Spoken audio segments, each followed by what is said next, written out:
Welcome back to DOCONCHAIN. After the document settings, let's now proceed with working on the project. Starting off with the user settings. Here you can select the signatory type, if only me and others, or just others. If you are going to sign with someone else, you can click me and others.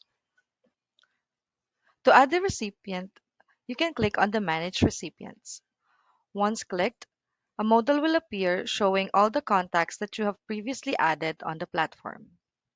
Here you can scroll down on the list or search for the name on the search button. Once found, you can click on this button to add them to your list.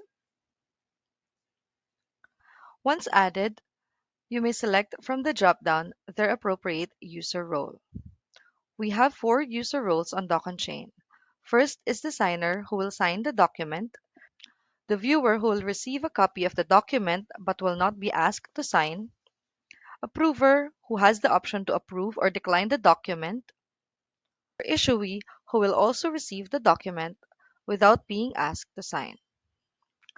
On the left part, you will see a drop-down representing the numbers for the signature order. Here you can select the order of the recipients of the document. This means the succeeding numbers will not receive the document unless the prior ones have already signed. You can also add the recipient manually using their last name, first name, email address, and their access role.